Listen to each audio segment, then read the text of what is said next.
So Veronica, stepping in the middle, and then let's put Anya around or in between. Let's have Maria. Let's have David maybe a bit forward, Yeah. And Maria, why don't you go next to Severin? Or you stay with David if you want, up to you. And then let's have our producers on the edge. Why don't we put you and Martin maybe next to Maria?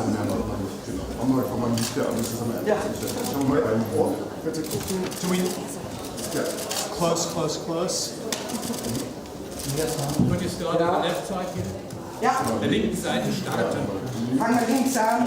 Links bei dem Kollegen. Just everyone looking up here as well. Den Randus, ja perfekt, danke. Sorry, just one more just there, please. Thank you very much. Can you look at please? Einmal unten alle bitte in die Mitte. Einmal unten in die Mitte. In die Mitte. Die Mitte, genau. Jetzt hier diese Mitte. Hier diese Mitte. Hier unten. Die linke Mitte. Danke. Die Mitte oben ist auch nicht schlecht. Mitte oben, dann rechts oben. Eine Mitte aussuchen. Rechts oben ist ganz nett.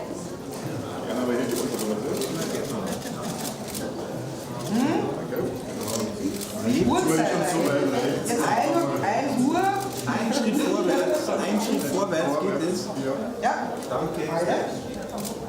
Okay, also Halber Schritt.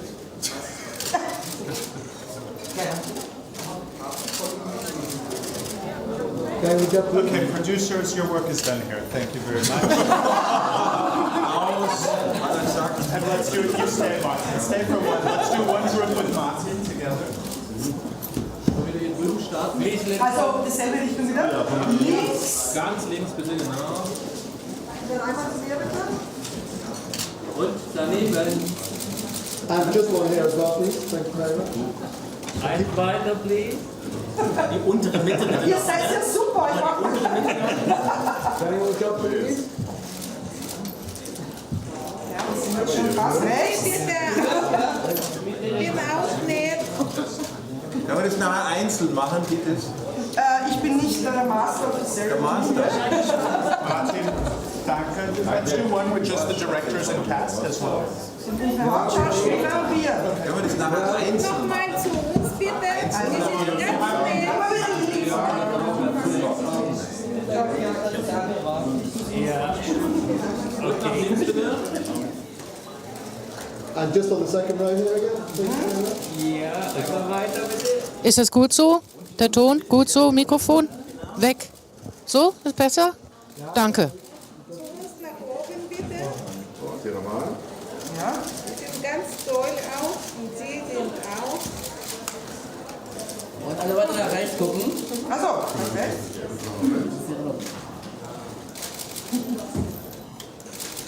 So.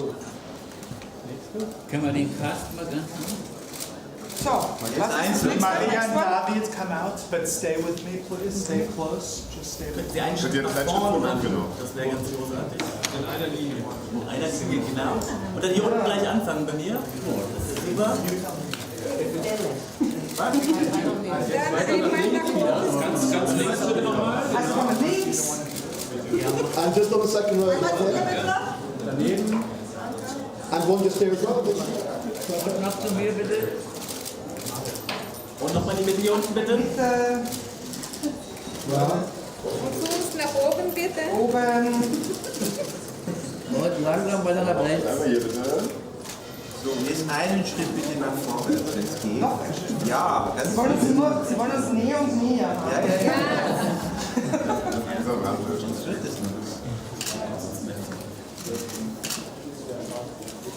Nochmal die Mitte oben, geht das? Das weiß ich noch nicht.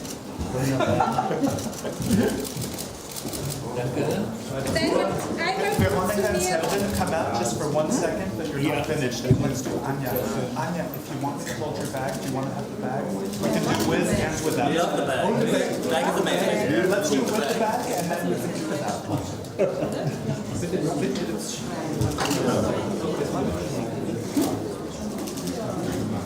Hier einmal unten in der Mitte anfangen. Daneben bitte. And just on the second row. Thank you. Ja. Und nochmal hier unten in die Mitte bitte. Nochmal in die Mitte, genau. Sehr schön. Just back here again, please. Anja, your left one, please. Anja nach rechts. Tanja. Nochmal nach links zurückkommen, bitte. Ja, einmal hier unten. Can you look up, please? Und die Augenmitarbeiter nach rechts. Jetzt nochmal das Schwein ein bisschen höher. Ja. Can you look up, please? Nochmal jemand in die Mitte. Die Mitte bitte nochmal. Sehr gut. Beide Hände und ein bisschen höher.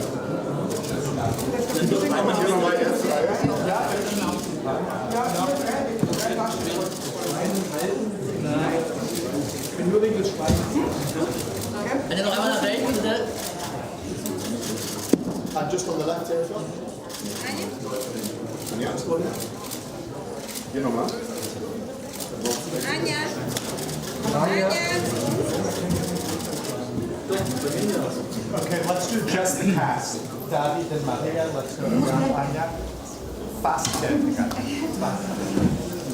Sie sehen, es ist eine Familie. Okay. Hier unten in die Mitte einmal zusammen, bitte. Hier die Mitte. Dann Fuß langsam auf, Fuß nach oben. Hier. Hier. Ja, hier. Einmal hier unten. And on the left here as well, please. Thank you. Ja, und daneben nochmal bitte. Mal ganz links, bitte. Hier. Wunderbar. Ja, can you look up, please? Wo ist das Schwein jetzt? Ah, da. Da passt er genau hin. Sehr schön. Okay, Anja and David come with me. Maria, no, it's your turn now. Maria. Nur einen Schritt nach vorne. Bitte links. Maria. Ganz links. Schön tief. Hier einmal. Maria. Einmal hier unten, bitte nochmal. Einmal hier unten, genau. Da oben drüber noch. Mal gerade zu der ersten. And just on the second row here, please. Maria, einmal gerade in der ersten Reihe. Genau hier. Und Dann weiter nach nach rechts. oben gleich hier. Dankeschön, Maria. Noch einen. David, Schal. Auch da ganz weit nach vorne, wenn es geht. Ja, danke. Und ganz links natürlich. Und daneben. Danke. Jetzt zu mir. Hier oben nochmal. Und hier unten in die Mitte einmal, genau. Sehr schön. Wo ist das Schwein da? David, deine Fuß auch. Aber in der ersten Nach Reihe. oben. Ja, danke. Can you look up, please? Thank you.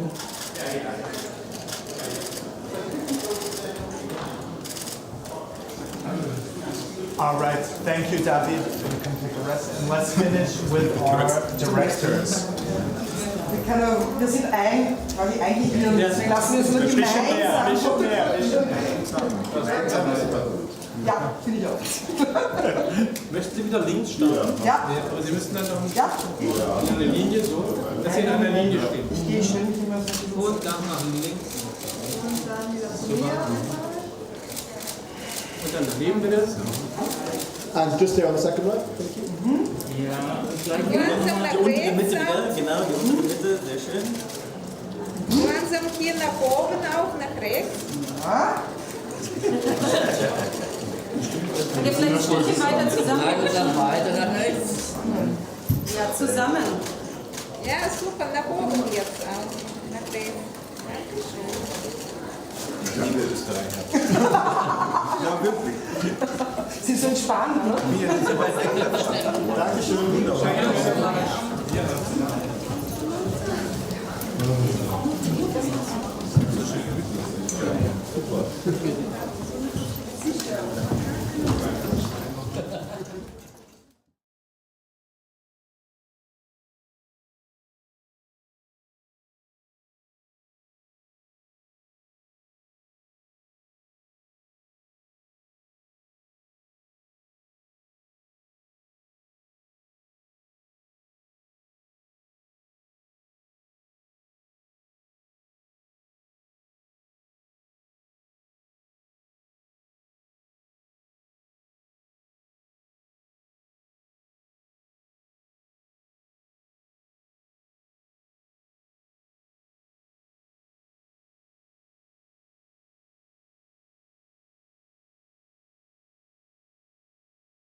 From Austria comes the film Des Teufels Bad by Veronika Franz, a close collaborator and author of Ulrich Seidel. Together with Severin Fiala, she created the compelling thriller Goodnight Mommy in 2014. And again with Fiala, she has now made her film The Devil's Bath, a historical film set in Upper Austria in 1750. The sensitive Agnes suffers from the confinement, the hard-heartedness, the same old work. Melancholy takes hold of her and crushes her. Incidentally, that's what melancholy was called back then, the devil's bath. This attitude eventually erupts into violence, and this entire story is based on authentic court documents. At the press conference, you can now hear the two directors explain how they handled this original material.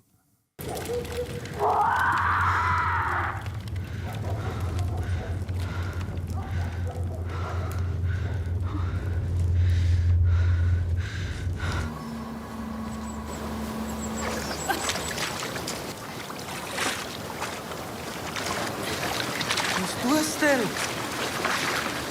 Du kannst ja nicht alleine ins Wasser gehen. Da haben schon Haufen nicht besoffen. So, die Leuten ist auch so gefährlich. Ich wollte das wieder gut machen. Ja.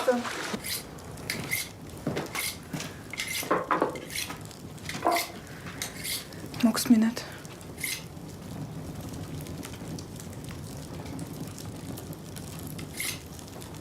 Glaube ich nicht. Weil ich mag's dich. Du, ist halt ein anderer Schlag. Schau, Fischköpfe hat's mitgebracht.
So, guten Tag allerseits. Well, good morning, everyone. Herzlichen Dank und herzlich willkommen. Thank you very much and welcome to the press conference of the competition The Devil's Bath, with the world first this evening at the 74th International Film Festival. There are already requests for the floor.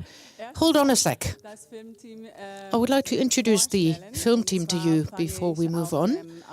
Let's start off on the left-hand side of the table. Martin Schlacht is there, director of photography.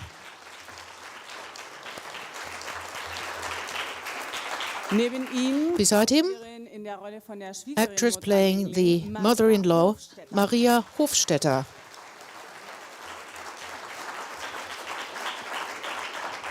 Und the character of Wolf plays David Scheidt.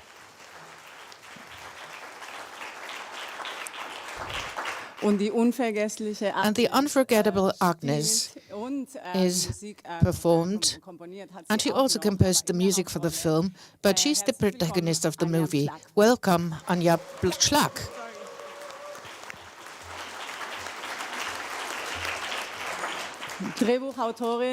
Screenwriter and director Veronika Franz. And also director and screenwriter Severin Fiala. Welcome to all of you.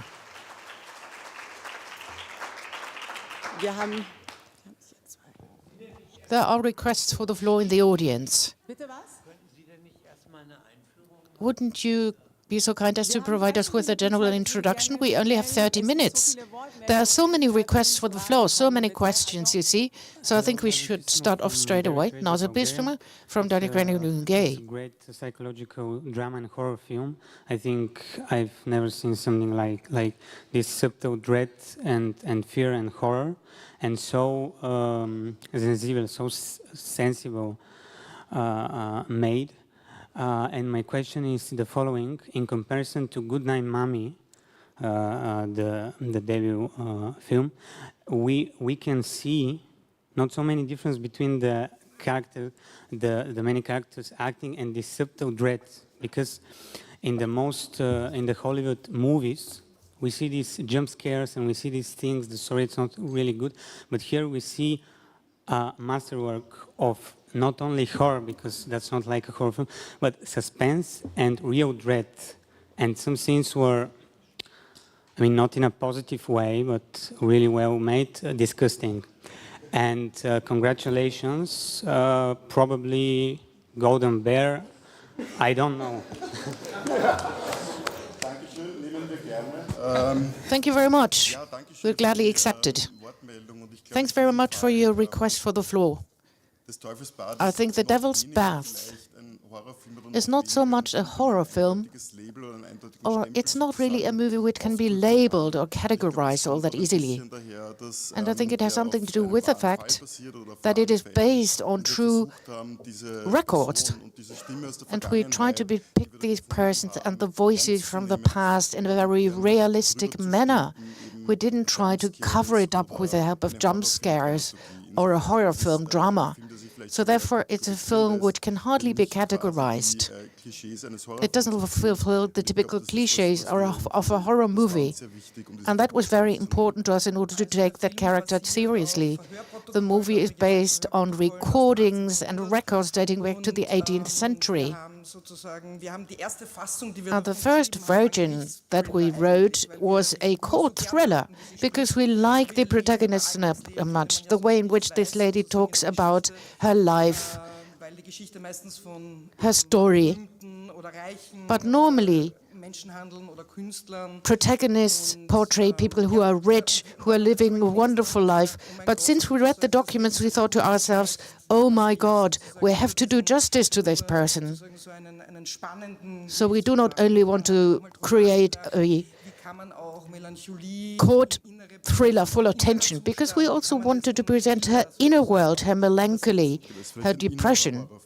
It's an inner horror movie, maybe. That's what you might call it. Hello, it's Yanis Rauzos from my film .gr. There I am. Sorry. Hello, hello. Sorry. It was an excellent film. Thank you. First of all, I want to address a question to both the protagonists, to David and Anya. They seem that they are like being inside a prison, everything that surrounds them. It's like creating, let's say, a certain situation that they are imprisoned somewhere, but this prison is completely invisible. Nobody can see that, but it's everywhere, even in the fists. So I would like to describe me the way you approach, each one of you, this prison, this certain era, and this certain culture. And as for the other, let's say, the producers and the filmmakers, I would like to address another question, and this question has to do only about what you said before about the thriller. It is a thriller, though. The metaphysical and paraphysical status is everywhere. Or these pictures we can see of devil or the cross that it is turned downwards and everything. It's just an imagination of melancholy and madness of the main character. I would like you to talk a little bit about this. Naja, also ich glaube, es ist so, am Ende anzufangen mit der Frage. In order to start off with the last question you asked us, it is very difficult to tell. It's a film of internal emotions, of internal horror, as I said. Yes, it contains certain components that are part of a thriller, but we don't use the drama of a thriller. Dramaturgie eines inneren we rather focus on the internal sentiments. We try to reflect horror based on the depression without using the dramaturgy of a thriller. Over to you. It's a wonderful way of looking at it. It's an internal prison of these two characters. Agnes had her own prison, Wolf has his own prison, but they don't spend time together in the prison. That might have been nice, though. And, well, I can speak on behalf of Wolf. The main idea was, what are his concerns? Why is he the way he is? He's living in his mother's house. His father passed away. He marries or gets married, forced marriage, we don't know. Maybe he's homosexual, we don't know. But he wants to fulfill this role model that was significant back then. He tries to fulfill the expectations placed in him, and therefore he didn't really marry the right woman because she does not fit into society as it is, and she is kept up in her own prison. On to the mother-in-law. I think she does not consider both of them to be living in a prison. You know, if you're in an underprivileged situation in the 18th century, if you grew up in such a situation, you didn't have the choice to choose a particular profession or your faith. Do you want to be Protestant or Catholic? Everything was already imposed, and nobody put that into question. But this was also some kind of protection, because you didn't have to think about anything at all. You do your work, and you simply try to fit in. And this is what the mother-in-law does not conceive to be a prison, but it's just her normal life. And she rather doesn't understand her son and the daughter-in-law. She doesn't understand why they do have a problem. I think the prison also consists of certain dogmas. There are so many dogmas, religious dogmas, social dogmas, dogmas within the family. So the prison consists of different rules and regulations that tell you how to behave, how to live your life. So we didn't only make the movie in order to show what life was like in the 19th or 18th century, but we also wanted to make a movie about today's life, because there are still a lot of dogmas. The number of dogmas is increasing. The world becomes ever more separated. One group of people don't talk to the other. In the social media, you can be dissed immediately if you don't fit in, but if you belong to a slightly different group. And this world is similar. It's an invisible prison, but today we also live in an invisible prison, and the dogmas might have changed, but to us it was very important to show that people are caught up, and I think we are also caught up today in our own prisons. There's one more question over here. Congratulations for the movie. My name is Eduardo Aragon. I come from Mexico. I'm sorry for my English. The historiography always has been powerful to dominate the people. My question is, in this context, how was the importance, this part of the historiography, to take a decision to make this movie? Thank you.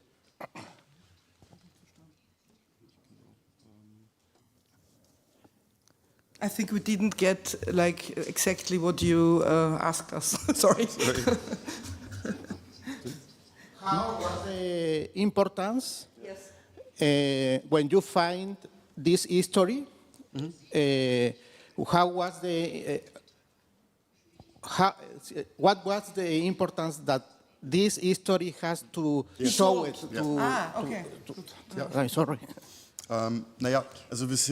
Well, we more or less came across a podcast coincidentally from an American historian who spoke about loopholes.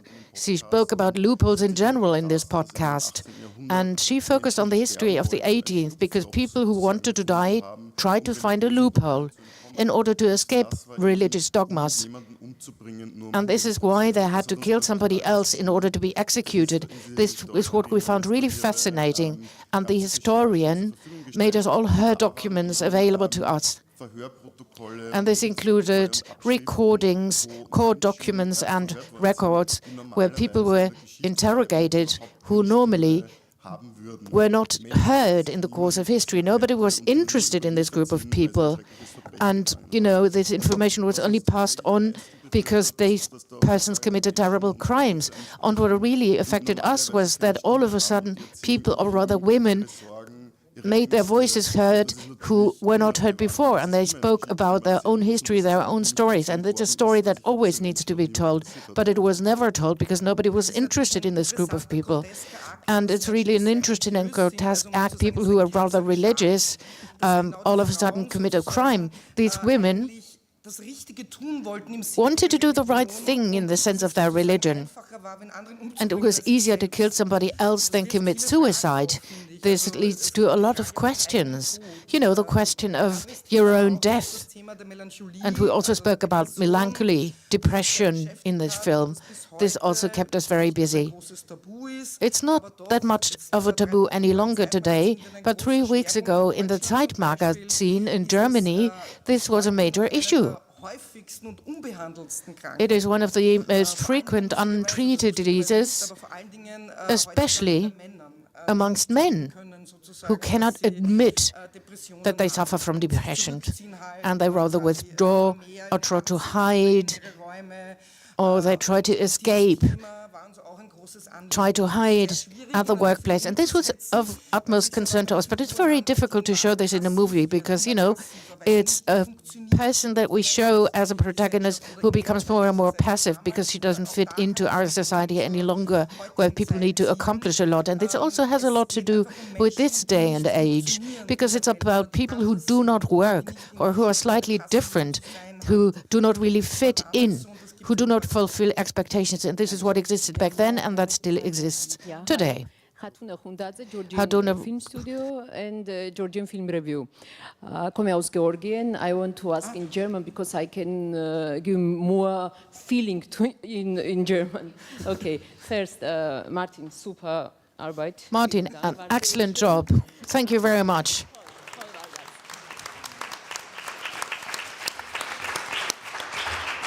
Anja, letzte Szene war. Anja, the last scene was excellent. Thank you so much. Great work.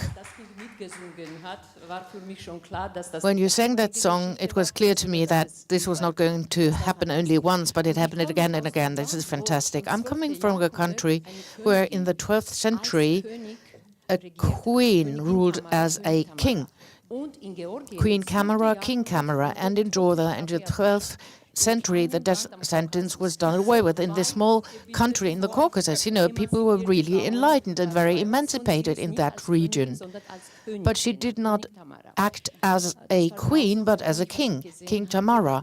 That was terrible to me. I didn't know about this part of our history. Of course, it got clear to me that so many things happened in history which were rather terrible, but they drank blood. Was that really true? Did that really happen? I'm still trembling. It sent a shudder down my spine, honestly. Yes. All those terrible things that you see in the movie actually weren't made up, but they did exist in reality. They happened. We rather show the daily life of persons where things have been made up and have not really been researched very well. There were 3 historians who did research, and they have all written a lot of books about that particular period of time. But, since this age was never considered to be really important, there are some things that we don't know about. But, also this horsehair in the neck in order to get the poison out of the body. This is what happened, because, this hair was in the neck in order to get the poison out of the body. Drinking blood was also part of the story. It was possible to buy, and also the source where the blood dripped down was available on the market, so all these things had existed. Also the ox's skin that Agnes gets wrapped up in before she's being executed. This was a typical type of humiliation. For different crimes, there were different types of humiliating the criminals before they were executed. This is also based on a historical record. Kathy Stewart, our historian who did the research, told us that in the 18th century, that's when our movie takes place,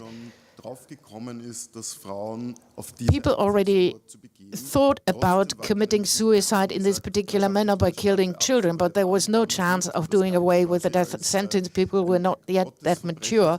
So, you know, they had to commit a crime in order to be executed. In the 18th century, the death sentence was even aggravated by that because, you know, the people who were criminals, their hands were cut up before they were executed because, you know, you wanted to make people, wanted to prevent people from committing suicide, but, you know, this made the phenomenon rather more popular. The opposite of what was intended was the case. Well, they didn't know anything about it. We don't know anything about this phenomenon, but in the Catholic and in the Protestant Church, this phenomenon occurred throughout the whole of Europe. We only had access to German-speaking cases, to German and Austrian cases, and we also mixed them up in the film. But this phenomenon existed for a limited period of time throughout the whole of Europe. And in the course of history, our historian told us, Kathy Stewart, that this was deliberately brushed under the carpet because it's a very difficult topic. Because women are not only victims, there were victims of the certain era that they lived in, and there were victims of many other things, but there were also perpetrators, criminals. And this makes the whole thing a bit more ambiguous.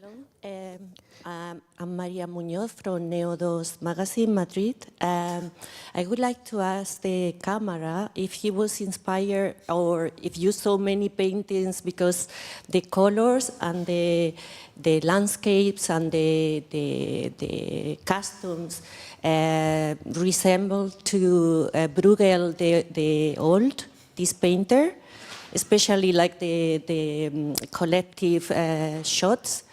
And also to the director and scripter, I can see like the violence which is inserted in society. And how do you think, I mean, in animals, in people, in everything, how do you think this kind of history is transferred to contemporary times? I think we inspired a little bit in paintings, that's true, but not that much. I think most of the beauty of the surface of this film is, of course, because we shot on celluloid film, what makes things smoother and much more beautiful for a historic thing. But I think the biggest advantage in the shooting on the film was maybe not only the surface and the pastelic, what you saw, and how fire reacts, for example, on the screen. I think the biggest advantage shooting film is you have a lot of respect pushing a button. What really people start losing, this respect of pushing a red button on a film camera or a digital camera. And I think that's most important, what you see at the end of a film shot on celluloid, that everybody has a lot of respect when the camera rolls. And not sure if it was an answer to your question, but halfway. Wir würden gerne was hinzufügen. Wir sind We'd like to add to that. Martin Schlacht is the person that we are not only grateful to as the DOP, but he also tells a story together with us. And he is also a DOP who does not only focus on the picture, on the frame and the lighting and the colors, but he also focuses on the story. We closely cooperate with him in the run-up to shooting in order to make sure that we transport and convey the message very well. And if we deviate from that, he tells us, no, this is not what we agreed on. Well,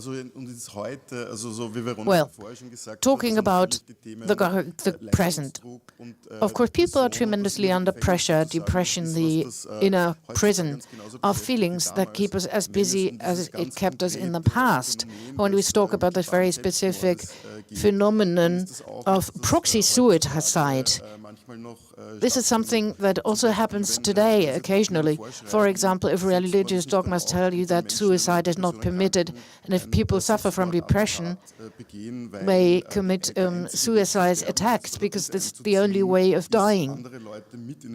And that is why they take other people along when they die. And that is basically the other side of the same coin. There are investigations revealing that suicide attacks are very often associated with depression, and this is the only way out for these people in order to die. In the past, we thought that this was rather grotesque, as we saw it in period films, but today this phenomenon still exists. Question over there in the back. Stefan Elsemeyer at ZDF, finally a question to the protagonist. This was really a great performance, wonderful. What did you like about this role? How did you decide to perform? And maybe a question to the others. Can this also be considered to be a plea for a self-determined death at this day and age? Ja. Well, yes. Ich dachte, ich komme durch. I thought I could manage without answering the question. Mich hat es einfach sehr bewegt, dass es Well, I found it deeply moving. It really touched me that there were so many strokes of fate and so many women were affected by this. And generally speaking, the pain of women in conservative family settings has always impressed me very much.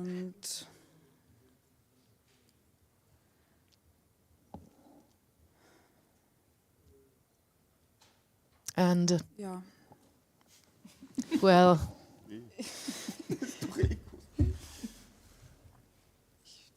Ich weiß gerade nicht mehr. I don't really know what to say. On to the next question, please. Hello, Carlos Graus, Spain, contra Resona. I have a question to all of you. I'd be particularly interested to know about the symbols, the symbolism behind the first scenes of the movie. What's your take on that?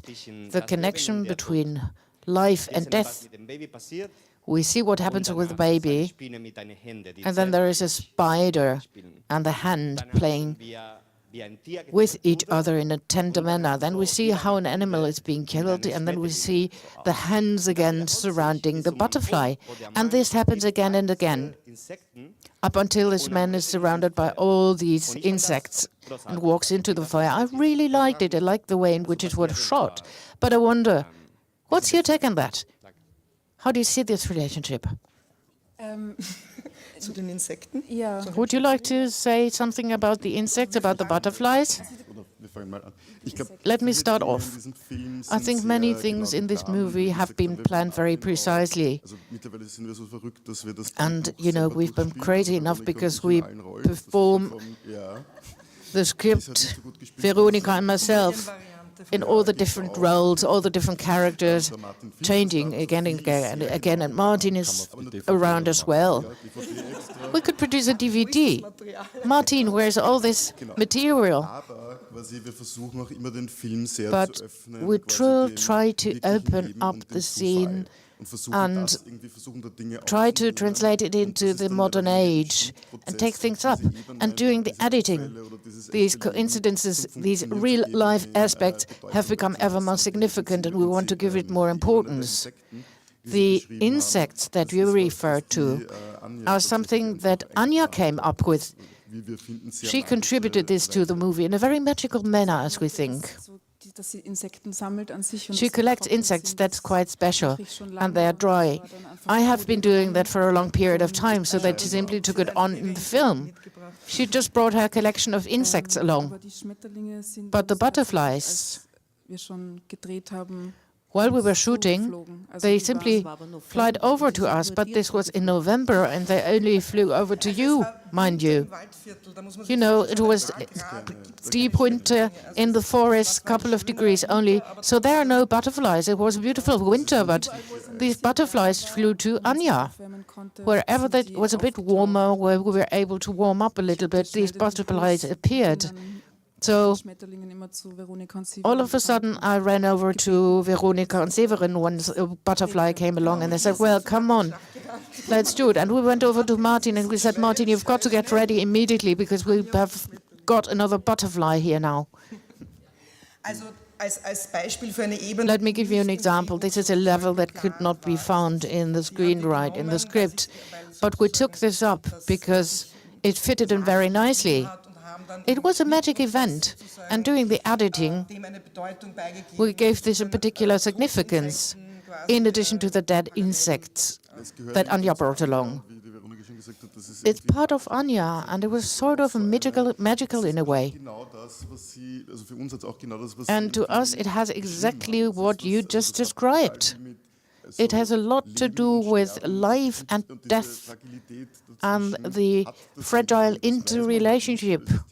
But you don't know that, because it was Anja who came over and she said, well, look at this, here's a butterfly. Then we took it up in the movie, and as directors, we think it is very, very important that when you make a movie, you have to come up with new ideas, because you don't have to have everything 100% correct, but you need to be able to discover something new.